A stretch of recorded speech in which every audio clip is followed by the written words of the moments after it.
하나님이 우리에게 새해를 주셨습니다.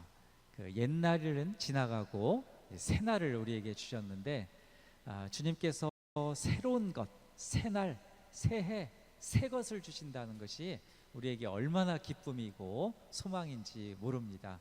그 옛날 거에만 우리가 매여 있다면 얼마나 괴롭겠어요. 옛날만 생각한다면 물론 거기에 잘한 것도 있고 좋은 것도 있겠지만, 옛날 지나간 과거 여기에 생각만 머물러 있고 또 거기에 안 좋은 것들만 계속 있다면은 그 회복되지 않고 해결되지 않고 있다면 얼마나 괴롭겠습니까? 이거 사주지만 살맛 나지 않은 하여튼 지옥과 같은 그런 삶일 텐데, 하나님께서는 참 특이하게 이 창조 세계를 새로운 것, 그 새날을 계속 주심으로 인해서 우리가 과거에 아팠던 것들도 잊게 되고 또 회복하게 되고 또 새로운 기회를 얻게 된다는 거 얼마나 감사한지 모르겠습니다. 우리 송구영신 예배를 드리면서 우리도 새해 이 결심을 했잖아요. 우리 집사님도 기도해 주셨지만, 교회적으로는 이 때를 따라 돕는 은혜를 사모하는 해가 되고자 히브리서 4장 16절 말씀을 우리 함께 나눴습니다. 그러므로 우리는 긍휼하심을 받고 때를 따라 돕는 은혜를 얻기 위하여 은혜의 보좌 앞에 담대히 나아갈 것이니라. 아멘. 바로 그 말씀이죠. 우리 성도님들이 올 한 해 동안 하나님을 주시는 그 때를 따라 돕는 은혜의 간증들이 많이 넘쳐나기를 간절히 축복합니다. 정말 생각지 못했던, 정말 이때는 이게 필요했는데 하나님께서 이렇게 채우시고, 이때 정말 이게 어려웠는데 하나님께서 이렇게 인도해 주셔서 이런 것들을 회복할 수 있었고 넘어갈 수 있었고 극복할 수 있겠노라. 이런 하나님께서 주시는 놀라운 은혜의 간증들이 넘쳐나기를 간절히 바라겠습니다. 또 개인적으로 결심한 것들이 있으실 거예요. 새해면은. 그러니까요, 우리 가정과 삶 그리고 일터 가운데서 어떻게 살아야 되겠다라는 결심들이, 새로운 결심들이 있으실 텐데, 그런 결심들이 하나님 안에서, 주 안에서 그렇게 참 귀하게 열매 맺는 은혜 있기를 원합니다.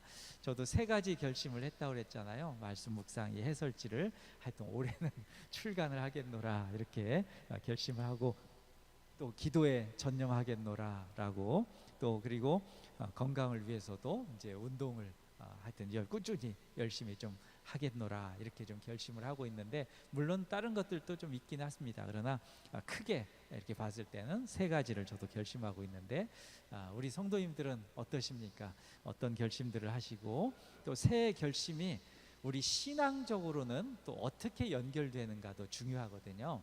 그 결심들이 나 위한 거, 또 인간적인 거, 또 이런 것만이 아니라 내가 결심한 것이 신앙적으로는 어떻게 연결이 되는가, 이것이 참 중요합니다. 이 대목이 우리 성도들, 그러니까 우리 그리스도인들이죠. 우리 기독교인들은 이 범사라는 게 굉장히 중요하지 않습니까? 이 범사라는 건 모든 일인데 우리의 생각, 행동 전체가 신앙과 연결되어 있어야 합니다. 신앙적 유익이 무엇인지를 먼저 생각할 필요가 있습니다.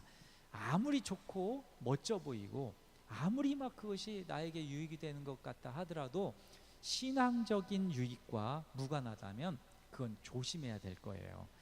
그런 계획은 전면적 수정이 필요합니다. 그러나 힘들고 어려워도, 야 이거 정말 힘들 텐데 뭐 이렇게 되더라도 하나님의 영광을 위한 것이라면 그 길은 반드시 가야 됩니다. 머뭇거려서는 안 됩니다. 그 길을 갈 때 하나님께서 지혜와 또 능력을 달라고 그렇게 하나님께 기도해야 됩니다. 그때 때를 따라 돕는 은혜를 충만하게 경험하게 될 것입니다. 그것을 기대합니다.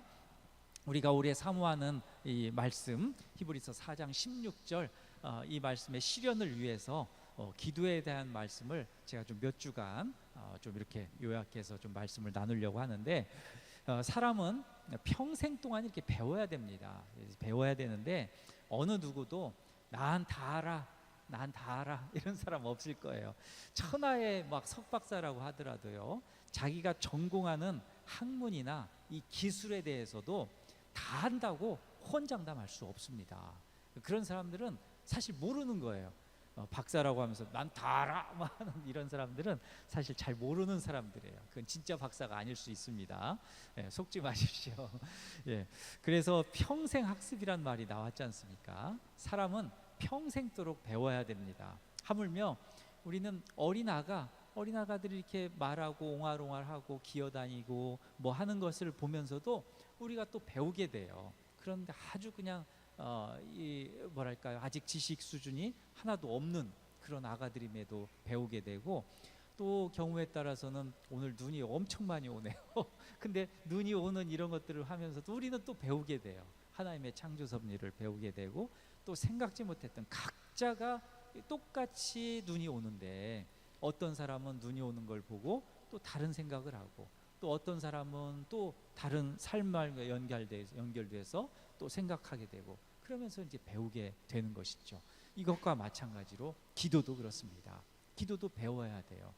예수님은 우리에게 기도의 모범을 보여주셨는데, 우리 마지막 그 찬송가 부를 때 세 번째 찬송가의 마지막 그 절을 보면은 이 주님께서 모범을 보여주셨다, 그 대목이 나오는데, 예수님이 우리에게 너희는 이렇게 기도하라라고 마태복음 그리고 누가복음에 말씀해 주셨는데, 그리고 이렇게 가르쳐 주시고 실제로 우리 예수님도 가르쳐 주신 대로, 그 제자들에게 가르쳐 주신 대로 그대로 기도의 삶을 사셨습니다. 예수님은 매일 그 바쁘시고 고단한 그런 일정에도 불구하고, 그런 사역에도 불구하고 항상 따로 기도하는 시간을 떼어 놓으셨어요. 그게 굉장히 중요합니다. 우리 삶에 있어서도요, 기도하는 시간, 매일의 우리가 기도하는 시간, 기도의 장소, 이게 필요해요. 사실 신앙인이라고 하면서 기도의 시간 한번 물어보면은 그 성도님은 기도의 시간이 어떻게 되세요? 어떤 곳에서 이렇게 기도를 주로 하십니까? 라고 하면은 이렇게 대답할 수 있어야 돼요. 그런 기도 처소가 없거나 그런 기도의 시간이 없다 그러면은 이건 심각한 겁니다. 이건 심각할 거예요. 하여튼 주님께서는 기도의 처소 그리고 기도의 시간들을 따로 떼어 놓으신 거죠. 그 더욱이 십자가 죽음 앞에서도 예수님은 하나님의 뜻에 순종하도록 기도하셨어요. 내 뜻이 아니라 하나님 뜻대로 할 수 있도록, 살 수 있도록, 선택할 수 있도록, 그 길 갈 수 있도록 해주세요. 그렇게 기도했는데, 예수님께서 그렇게 기도하실 때 땀방울이 핏방울처럼 되었다라는 것은 기도에 진짜 전념하셨다는 것을 말씀합니다. 누가복음 22장 44절을 보면 이렇게 말씀하고 있죠.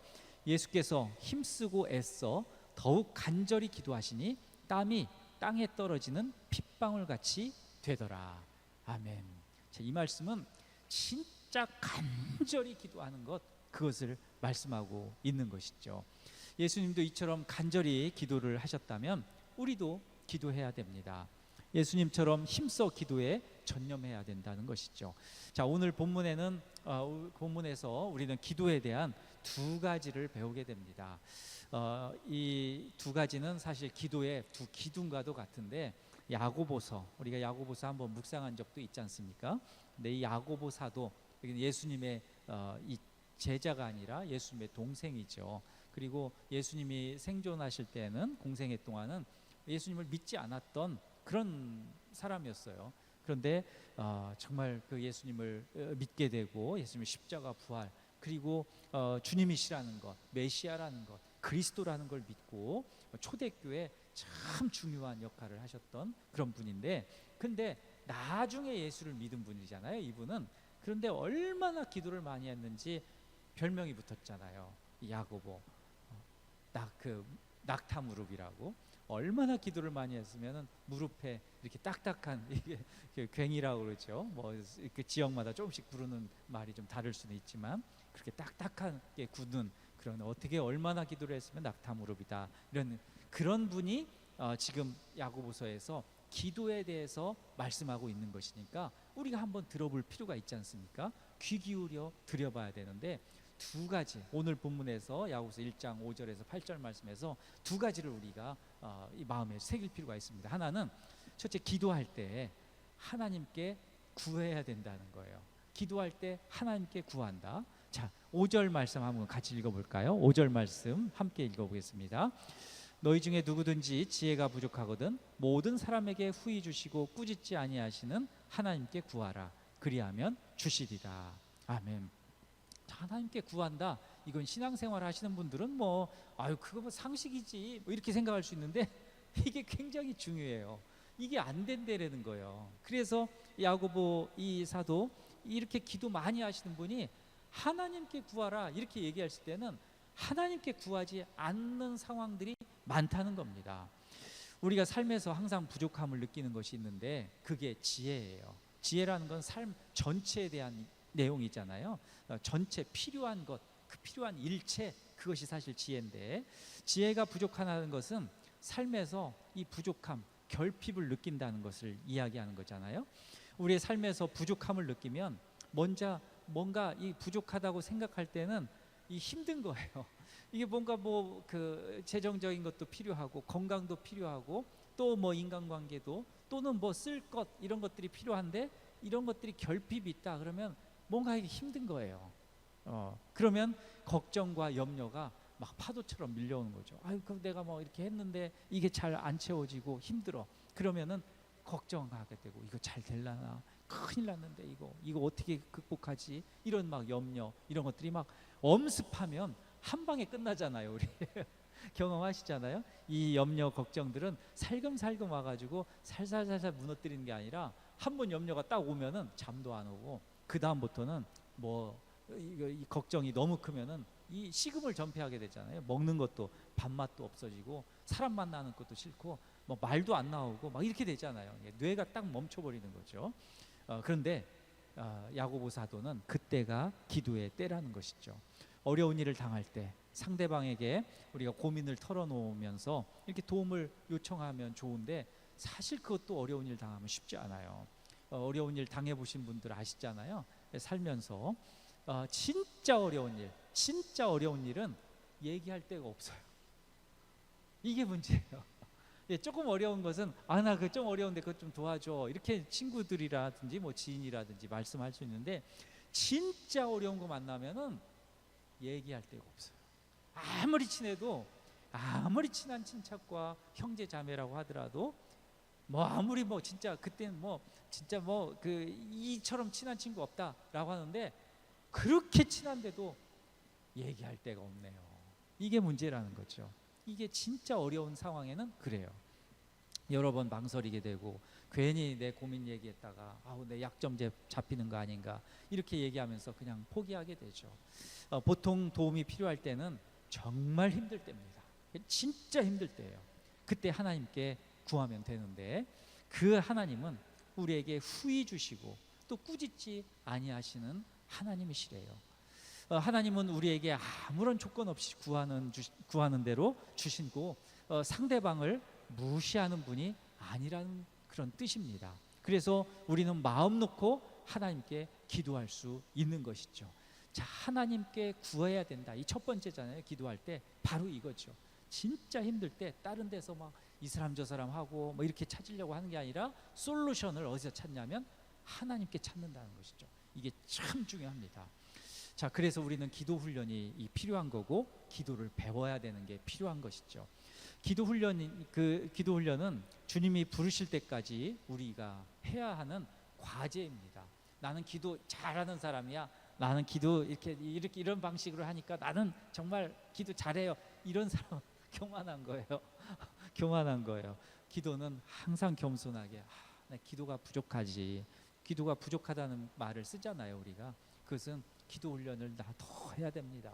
기도가 정말 부족하고 연약한 사람이기 때문에 계속 해야 됩니다. 이렇게 이야기하는 것이 겸손하고 그렇게 평생도록 그렇게 우리는 기도 훈련을 하고 기도를 배워야 된다는 것이죠. 자, 종교개혁자들도요 기도를 엄청 많이 했습니다. 우리 마르틴 루터 있지 않습니까? 그분이 신학자이고 뭐 종교개혁에서 뭐 글만 쓰고 뭐 공부만 하고 이런 사람으로 알 수 있는데 천만의 말씀입니다. 천만의 말씀이에요. 하루에 막 대여섯 시간씩 기도했던 분이 마르틴 루터예요. 누구보다도 기도를 열심히 했던, 화장실 가서도 기도하고 이분은 걸어 다닐 때도 기도하고 하여튼 기도에 목숨을 걸었던 분이 마르틴 루터예요. 그 또 아들 같은 아들뻘 같은 그 이 다음 세대 존 칼빈, 그 칼빈도 마찬가지로 기도를 얼마나 많이 했는지 몰라요. 이 양반은 몸이 약해가지고 어디 가지도 못하는 양반이거든요, 칼빈은. 그래갖고 어디 올해 10km 이상 여행도 못 가고 몇 킬로 가지도 못하고 막 맨날 하여튼 약을 달고 살고 그렇게 그냥 그랬던 사람이 칼빈이에요. 그런데 얼마나 기도를 많이 했던 사람인지 몰라요. 그래서 이 칼빈의 저서 중에 아주 유명한 저서, 중요한 저서가 있죠. 기독교 강요. 이게 1536년 4월에 초판이 나와요. 근데 초판은 아주 얇아요. 얼마 되지도 않아요. 근데 지금 나온 것은 막 상중하해서 이따만하게 두껍거든요. 한 2,500페이지 이상 될라나요? 하여튼 우리말로 번역된 것만도 그런데, 하여튼 그런데 이게 여기에서 3장은 초판 나올 때도 기도에 대한 주제가 거기에 딱 실려 있어요. 모두 6장으로 되어 있었는데 챕터가 6개인데 그 중에 중간 정도의 3장이 기도에 대한 거예요. 그리고 이것이 한참 후에 1559년에 완결판이 나오거든요. 최종판이 나오는데 그땐 분량이 뭐 엄청 많아지죠. 지금처럼 이제 완전 최종판이니까. 근데 거기에도 기도의 분량이 더 늘어난 거예요. 기독교 강요에. 기독교 강요를 보면은 거기에는 막 기독교적 진리만 이렇게 나온 걸로 생각하시는데 그 천만의 말씀입니다. 기도에 대한 분량이 엄청 나오고 다른 주제에 있어서도 기도에 대한 부분들이 계속해서 나와요. 그게 얼마나 칼빈은 기도를 중요하게 여겼는지를 알려주는 대목입니다. 자, 거기 일부를 제가 약간 좀 순화해가지고 표현을 순화시켜서 제가 좀 읽어드리면 이래요. 기도에 대한 건데 칼빈이 얘기하는 겁니다. 규칙적으로 시간을 지키는 것은 우리의 연약함에 대한 일종의 훈련이며 이 연약함은 훈련을 받아야 하고 계속 자극을 받아야 합니다.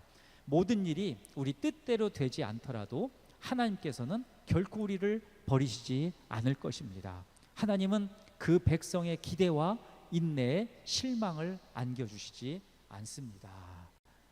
아멘 하고 싶어요. 예, 중요한 것은 이것입니다. 기도하고 응답을 받아야 되죠. 그리고 하나님께 구하라 그리하면 주시리라. 이 5절 말씀이 참 중요하죠. 하나님께 구하라 그리하면 주시리라. 이 말씀을 기억해야 됩니다. 하나님이 주신다면 우리의 기도는 할 만한 충분한 이유가 있는 것이죠. 그리고 우리 삶의 문제를 해결할 해법이 기도에 있다는 것이 확실해집니다. 하나님께 기도하고 기도한 대로 응답받는 우리 성도님들 되시기를 축복합니다. 자, 두 번째는 조금 더 기도할 때 조금 더 의심하지 말라, 이 말씀이에요. 조금 더 의심하지 말라. 자, 6절에서 8절 말씀입니다. 6절에서 8절 이 말씀도 같이 한번 읽어보겠습니다. 오직 믿음으로 구하고 조금도 의심하지 말라. 의심하는 자는 마치 바람에 밀려 요동하는 바다 물결 같으니 이런 사람은 무엇이든지 죽게 얻기를 생각하지 말라. 두 마음을 품어 모든 일에 정함이 없는 자로다. 아멘. 자, 예수님이 이 제자들에게 기도에 대하여 많은 것들을 가르쳐 주셨어요. 진짜 이 마태, 마가, 누가, 요한복음을 이렇게 보면, 사복음서를 보면은 기도에 대한 내용이 어마어마하게 나옵니다. 진짜 엄청나게 나오는데 그 대표적인 말씀 중에 하나가 이것입니다. 마태복음 7장 7절에서 11절인데 구하면 주신다는 것, 이것을 주목하면서 한번 들어보십시오. 구하라 그리하면 너에게 주실 것이요 찾으라 그리하면 찾아낼 것이요 문을 두드리라 그리하면 너에게 열릴 것이니. 자, 이 7절 거기에 첫 번째로 구하라 그리하면 너에게 주실 것이요 이렇게 시작돼요. 구하라 그리하면 너에게 주실 것이요 라고 하면서 이렇게 시작하는 거죠. 자, 8절로 갑니다. 구하는 이마다 받을 것이요. 자, 8절도 마찬가지죠. 구하는 이마다 받을 것이요. 똑같은 얘기예요. 그 기도하면 받는다 이렇게 시작하는 거죠. 찾는 이는 찾아낼 것이요 두드리는 이에게는 열릴 것이니라. 너희 중에 누가 아들이 떡을 달라 하는데 돌을 주며 생선을 달라 하는데 뱀을 줄 사람이 있겠느냐. 너희가 악한 자라도 좋은 것으로 자식에게 줄 알거든. 하물며 하늘에 계신 너희 하나님께서 구하는 자에게 좋은 것으로 주시지 않겠느냐. 아멘. 자, 이 말씀이죠. 그러니까 7절에서 11절까지 계속 반복되는 것, 표현만 살짝 바뀌는 것이지 구하라 그리하면 주실 것이다, 이게 전체 주제예요. 그러니까 기도하세요, 기도하면 내가 줄게, 이 말씀을 예수님이 이렇게 표현을 계속 표현을 바꾸는 이유는 뭐냐면 사람마다 그 단어를 들었을 때 뜻을 달리 해석해요.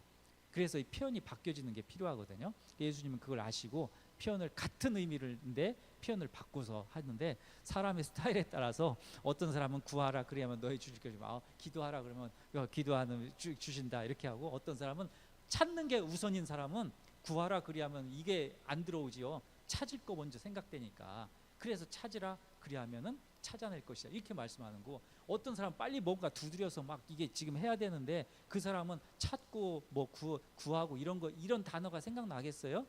두드리는 거 먼저 생각나지. 그러니까 두드리는 사람에게는 너에게 열릴 것이라, 이렇게 표현을 바꿔가면서 말씀하시는 거죠. 그런데 전체는 기도하라 그러면은 주신다, 이 말씀을 강조하기 위해서 이렇게 말씀하실 거예요. 진짜 줄 거야 이 말씀을 하는 거예요. 그 애절한 저의 마음도 이해가 되시나요? 애절한 저의 마음 있습니다. 자, 예수님은 심지어 너희가 기도할 때 무엇이든지 믿고 구하는 것은 다 받으리라, 마태복음 21장 22절에 말씀하셨어요. 이에 대해서 사도 바울은 로마서 8장 32절에서 이렇게 확신 있게 고백합니다. 이 말씀을 이제 사도 바울은 후대 사람이니까 예수님의 제자들을 통해서 또 그 어떤 사본들을 통해서 이게 읽고 공부했을 거잖아요. 근데 사도 바울이 그걸 이제 확신하는 거예요. 그러면서 로마서 8장 32절에 이렇게 얘기하는 거예요.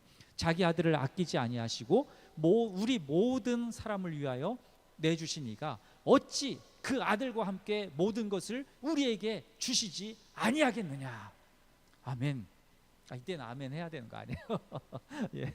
이 사도 바울이 이걸 듣고 예수님께 직접 교육받은 사람이 아니잖아요. 그 제자가 아닌데 이 예수님의 제자들에 대한 이야기도 듣고 제자들을 통해서도 듣고 뭐 어떤 그 자료들을 통해서 보고는, 맞아, 우리에게 모든 것을 주신 그 예수님께서 하물며 우리가 기도할 때 주시지 않겠느냐, 이렇게 말씀하고 있는 것이죠. 확신하는 거죠. 그렇기 때문에 기도에 대한 응답은 믿음에 달려 있는 겁니다. 믿음은 구하는 것에 대한 확신이라면 이에 대한 반대말이 있는데, 그것은 믿음의 반대말은 의심이 있죠. 의심은 우리 내적인 마음, 생각 이런 것들의 갈등을 얘기하는 거잖아요. 의심은 이랬다 저랬다, 이렇게 할까 저렇게 할까, 아이고 이거 될까 이거 안 될까, 어떻게 하지 이게 의심이잖아요. 이게 전체가 의심이에요. 이게 불안정한 거, 불안정하다라고 하면 의심을 품고 있는 거죠. 자, 의심은 헬라어로도요 디아크리노인데, 이 디아 그리고 크리노 이것이 같이 합쳐진 말이에요. 디아는 이 사이라는 말이고, 이 크리노는 이 분리시키다, 이 디비전 있잖아요. 이제 그거하고 같은 말인데, 그러니까 어떤 사이에서 이 사이를 이렇게 분리하는 거죠. 똑같은 얘기죠. 그러니까 의심은 이곳저곳 왔다 갔다 하는 그런 갈등 상태, 이런 것들 얘기합니다. 한자로도 의심은 믿지 못하는 마음이에요. 말 그대로 의심할 의자, 마음 심자. 그래서 믿지 못하는 마음, 못 믿겠다, 그거 알고 안 돼, 그거 이렇게 되는 거죠. 될라나, 될까 말까 뭐 이렇게 되는 거죠. 된다 이게 아닌 거죠. 이건 신앙적으로 볼 때는 불신앙입니다. 야고보는 이에 대해서 생생한 표현을 사용해서 우리에게 가르침을 주는데, 6절 중반절에서 8절을 보면 이렇게 말씀해요.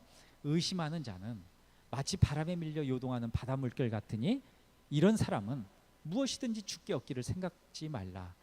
두 마음을 품어 모든 일에 정함이 없는 자로다. 아멘. 참 적절한 표현입니다. 의심하는 사람들이 기도가 잘 될 리가 없습니다. 의심의 마음이 들면 이 마음이 갈팡질팡하면 기도도 안 돼요. 근데 기도할 때 확신이 들지 않는다는 것은 의심이 들어서 그런 거예요. 야고보 사도는 이것을 두 마음을 품은 자다 이렇게 표현해요. 두 마음은 의심의 또 다른 표현이잖아요. 의심하는 마음인 거죠. 자, 두 마음, 곧 의심이 있으면 이 삶의 방향도 못 잡고 헤매게 됩니다. 마음과 생각이 왔다 갔다 하니까 무슨 방향을 잡겠어요. 기도는 이런 상황에서 아주 중요하게 방향잡이를 합니다. 이런 상태에서 우리가 기도에 더 전념하면은 우리의 상황에서 중심을 잡게 하는 게 기도예요. 갈팡질팡할 때, 이때 우리가 기도에 전념할 때, 그냥 지금 말씀드리는 건 그냥 기도해 볼게요 이게 아니라요. 그냥 나 진짜 모르겠으니까 나 진짜 하나님 살려주십시오 하면 기도에 전념할 때 이 갈팡질팡하는 게 딱 오리엔트 되는 거죠. 오리엔트라는 말씀 아시잖아요. 딱 정렬이 되는 거죠. 정형해서 딱 제자리에 맞춰지는 것이죠. 자, 로마서 4장 20절에는 이렇게 말씀해요. 믿음이 없어 하나님의 약속을 의심하지 않고 믿음으로 견고하여져서 하나님께 영광을 돌리며. 아멘. 하나님께 영광을 돌리고 싶은 게 우리의 삶이잖아요. 근데 어떻게 된다고요? 믿음으로 견고하여질 때. 근데 그 믿음으로 견고해지는 것은 의심 없이 기도로 의심을 날려버릴 때, 염려를 날려버릴 때, 걱정을 날려버릴 때, 이 믿음, 걱정, 근심, 염려 이런 것들은 우리 마음에 꽉 차서 여기에서 빠져나가지 않잖아요. 이걸 빼내는 방법이 있다는 거죠. 우리 생각에서도 막 복잡하고 막 그러면은 잠도 안 오고 막 그럴 때 이걸 빼내는 방법이 있다는 거예요. 그게 어떤 거요? 기도할 때 이걸 밀어낼 수 있다는 거죠. 기도할 때 이런 것들을 뽀개서 이 박살내서 이걸 다 그 청소를 해버릴 수 있다는 거죠. 유일한 방법이 기도, 믿음의 기도 이거라는 것이죠. 의심과 두 마음을 퇴치하는 방법이 기도입니다. 바로 이 믿음의 기도죠. 반드시 이루어진다는 확신의 기도가 우리의 삶의 중심을 잡아야 됩니다. 이런 기도가 우리의 신앙의 두 기둥인 것이죠. 자, 초대교회 우리 성도들과 초대 교부들은 쉬지 말고 기도하라. 데살로니가전서 5장 17절 말씀이잖아요. 쉬지 말고 기도하라. 이걸 실천하려고 엄청 애를 썼던 사람들이에요. 그것을 실천하려고 이 말씀 묵상을 강조한 거거든요. 그래서 하나님 말씀을 계속 암송하고 계속 읽고 이 말씀한 것들로 기도하고 이렇게 그냥 매일매일 사는 거예요. 매일매일 사는데 근데 문제가 있는 거죠. 하나, 잠잘 때는 어떻게 이 쉬지 말고 기도하나 이게 이제 해결이 안 되는 거잖아요. 그래서 이제 고뇌 속에서 잠을 잘 때 어떻게 기도해야 되는가, 그래서 고민한 것이 잠자기 전에 기도하는 겁니다. 그래서 잠자기 전에 기도하는 거, 그러면 잠자는 동안도 우리 정신과 육체를 기도할 수 있다고 이렇게 본 것이죠. 이런 방법은 초대교회 성도들과 초대 교부들이 예수님의 말씀을 실천하려고 했던 진짜 각고의 노력에서 나온 기도 생활입니다. 우리가 본받아야 될 기도 생활이에요. 자, 우리 기도의 삶을 살려면 우리 생활도 한번 돌아보십시오. 우리 이제 기도에 대한 주제도 암송 주제고 때를 따라 돕는 은혜, 이것도 올 한 해 우리가 붙잡아야 될 말씀인데, 우리 삶의 이 패턴들, 스타일들 보면 잠잘 때 요새는 이 스마트폰이 엄청 문제예요. 이게 애나 어른이나 다 똑같아. 남녀노소 일단 손에 쥐어진 자기께 있는 순간 이게 문제가 되는데, 잠잘 때까지 우리가 스마트폰을 보게 되고 또 깰 때도 스마트폰을 보게 돼요. 예전에는 자명종이 있어서 그것을 이제 그 알람을 켜가지고 하는데, 요즘은 스마트폰으로 하다 보니까 스마트폰을 먼저 보게 돼요. 그러면은 또 다른 것들을 한번 터치하게 되고 또 이렇게 된단 말이죠.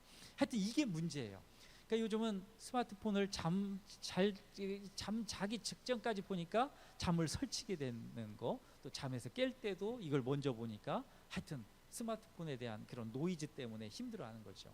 그런 걸로 보면 초대교회 성도들은 성도들의 그 습관대로 보라면은 기도하는 잠자리가 아니라 스마트폰으로 잠식된 잠을 우리가 자게 되는 것이죠. 이해가 되시나요? 우리 삶의 이 패턴에서 가장 중요한 하나 핵심을 딱 잡는다면 잠에서 깰 때, 그리고 잠자기 직전, 이때 우리가 어떤 일을 하느냐, 이게 참 중요한 것이죠. 저는 이제 우리 말씀 암송, 이 기도에 대한 주제잖아요. 그런데 제 아내가 좋은 팁을 하나 줬어요. 그 이제 저도 사실 그렇게 하고 있었는데 그 한 번 더 들으니까 확신이 들더라고요. 잠자기 전에 계속 이걸 계속 읽고 있는 거예요. 잠자기 전에. 그런데 이제 제 아내가 얘기해서 이제 안 거죠. 잠자기 전에 이것을 계속 읽으면은 하여튼 이거에 대한 그 유익들이 굉장히 크대라는 거죠. 이걸 꼭 암송하는 것, 뭐 이것을 이 강박관념 이것보다도 하여튼 기도에 대한 것들이니까 쭉 12구절 읽고 잠을 이렇게 청하면 얼마나 꿀잠이겠어요. 할렐루야. 예, 우리 성도님들 가운데 이런 은혜가 있기를 바랍니다. 하나님께 우리 기도하십시다. 올 한 해. 그리고 의심하지 않고 믿음으로 우리 기도하는 우리 성도님들 되시기를 간절히 축복합니다. 이 기도의 두 기둥을 붙잡고 새날을 주신 하나님 앞에 우리가 기쁨으로 기도함으로 기도의 열매들을 많이 맺고 삶의 올 한 해도 요동들을 많이 칠 수 있잖아요. 지금도 그럴 수 있어요. 지금도 그럴 수 있는데, 그때 이 모든 것들을 걷어내고 중심을 딱 잡게 하는 게 뭐라고요? 기도. 예, 믿음의 기도. 바로 그것입니다. 아주 단순하죠.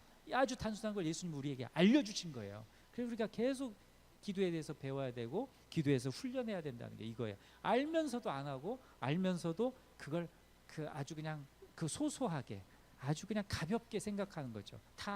아니 다 알아요 목사님. 자꾸 그런 얘기 하세요. 다 아는 건데 못하세요. 가장 중요한 건데. 우리 이것을 실천하며 이 두 기둥을 잡고 우리 새 해를 시작하는 우리 성도님들 되시기를 축복합니다.